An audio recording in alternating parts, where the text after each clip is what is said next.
네, 여러분 안녕하십니까? 요즘도 저작권에 대한 개념 없이 최신 드라마나 영화를 그냥 무단으로 내려받는 이용자들이 좀처럼 줄어들지 않고 있는데요. 그동안 10년 넘게 활개쳐온 대표적인 동영상 불법 공유 사이트가 이번에 줄줄이 폐쇄됐습니다. 윤파란 기자입니다. 부산 해운대의 한 IT 회사. 수사관이 컴퓨터를 뒤지자 불법 자료가 나옵니다. 국내에서 가장 오래된 불법 토렌트 사이트 보고보고의 운영 사무실입니다. 지상파 인기 드라마, 예능 프로그램부터 최신 개봉 영화까지 모두 공짜로 유포합니다. 미국 교포가 운영하던 것으로 지난 2003년부터 36만 편을 올려 28억 원의 광고 수익을 거뒀습니다. 또 다른 사이트 토렌트걸 운영자 20살 A씨는 고교생이던 지난 2016년 불법 사이트를 만들었습니다. 배너 광고 수익만 1억 5천만 원. 지난 5월 최대 규모인 토렌트 킴이 폐쇄되자 그 반사 이익으로 월 200만 명의 방문자를 기록하기도 했습니다. 모두 해외에 서버를 두고 접속 주소를 바꿔가며 당국의 추적을 따돌렸습니다. 해외 국적자가 해외에서 사이트를 만든 후 국내로 반입을 하거나 국내인이 해외로 이민을 가서 현지에서 운영하는 식으로 국적을 세탁하는 그런 수법을 사용했습니다. 경찰은 새로운 추적 기법을 활용해 대표적인 불법 토렌트 사이트 3곳을 강제 폐쇄했습니다. 또 A씨를 저작권법 위반 등의 혐의로 구속하고 나머지 운영자 6명과 영상을 무단 업로드한 이용자 4명은 불구속 입건했습니다. MBC 뉴스 윤파란입니다. 부산시 산하 6개 공공기관장 후보에 대한 사상 첫 인사검증이 오늘부터 시작됐습니다. 체육학과 교수 출신인 부산관광공사 정희준 사장 후보가 오늘 그 첫 대상이었는데요. 역시나 전문성과 낙하산 논란에 대한 지적이 가장 많았습니다. 정은주 기자입니다. 동아대 체육학과 교수이자 오거돈 시장 인수위 출신의 정희준 부산관광공사 사장 후보. 인사검증위원인 시의원 6명 중 4명은 정 후보의 전문성, 낙하산 인사 지적에 대해 따졌습니다. 굳이 부산관광공사 사장으로 하기를 원하는 이유가 있느냐? 제가 관광업계에서 직업을 가지고 있었던 것은 아니지만요. 관련된 일들은 사실은 굉장히 많이 했거든요. 언론기고 등을 통해 부산시정의 비판적이었던 부분은 어떻게 풀어나갈지에 대한 의문도 제기했습니다. 휴가철 계곡에서 자릿세 뜯는 건달이냐 이런 아주 격한 발언을 하셨는데 이제 조직에 들어와서 관리자가 됐을 때 입장은 조금 다를 수밖에 없겠죠. 그렇지만 일단 이 부분은 제가 조금 더 들여다보고. 정 후보는 장애인 등 사회적 약자의 관광권에 대해 인식 부족을 드러내기도 했습니다.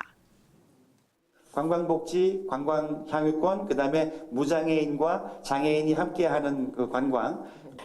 어쨌든 무장애인은 좀 아닌 것 같고요. 비장애인은 무장애인이라고 어떤 분들도 그렇게 표현.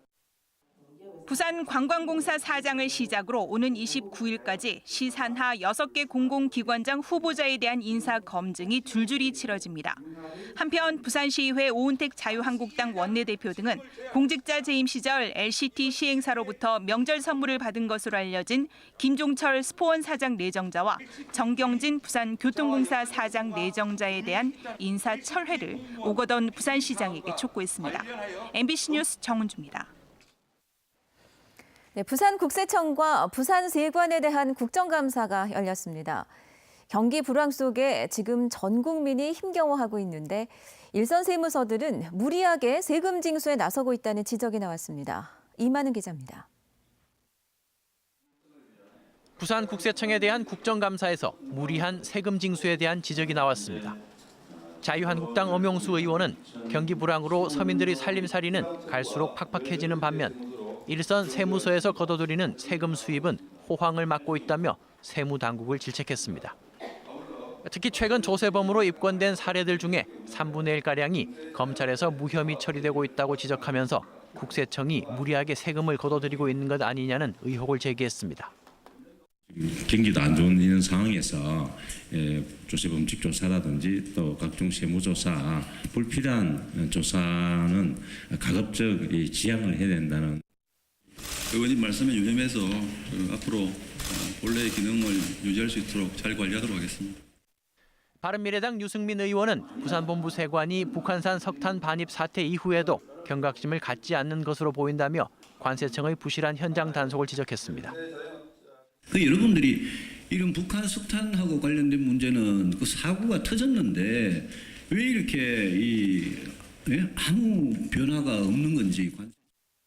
더불어민주당 강병원 의원은 부산 세관에 적발되고 있는 마약이 급증하는 추세라며 부산항이 마약 반입의 주요 통로가 되지 않도록 관세청의 지속적이고도 강력한 단속을 요구했습니다. 지난주에 적발하셨던 필로폰 112kg 같은 경우는 이미 한 22kg는 국내에 이미 유통이 됐다면서요? 예, 그렇습니다. 그럼 그렇게 추정을 하고 있습니다. 유통된 다음에 잡았다는 거예요? 아니면 통관 과정에서 잡았다는 겁니까? 국회의원들은 부울경의 경제 상황이 심각하다는 데 인식을 같이 하고 완성차 업계의 부진이 지역 경제에 타격을 미치지 않도록 관련 기관들의 협조를 당부했습니다. MBC 뉴스 이만흥입니다. 부산상공회의소가 기업 규제 혁신을 위해 산업 현장의 목소리를 전달할 모니터링 위원단 위촉식을 가졌습니다. 부산상공회의소는 17개 업종에 종사하는 주요 기업 간부 105명을 모니터링 위원으로 위촉해 기업 현장의 어려움을 실시간으로 파악하고 조사 통계 분석과 정책 건의에 활용할 방침입니다. 특히 4차 산업혁명과 남북 경협 등과 관련해 IT와 관광, 영화, 영상, 수산업종에 대한 모니터링을 더욱 강화해 나갈 계획입니다. 운전 중 시비를 벌이던 남성을 조수석 문에 매단 채 질주한 30대가 경찰 조사를 받고 있습니다. 지난 19일 저녁 7시 30분쯤 서구 동대신 교차로에서 35살 이모 씨가 끼어들기 문제로 다툼을 벌이던 26살 정모 씨를 승용차 문에 매달고 중앙선을 넘나들며 300m를 운행했습니다. 경찰은 특수폭행, 보복 운전 등의 혐의로 이 씨를 불러 조사하고 있습니다.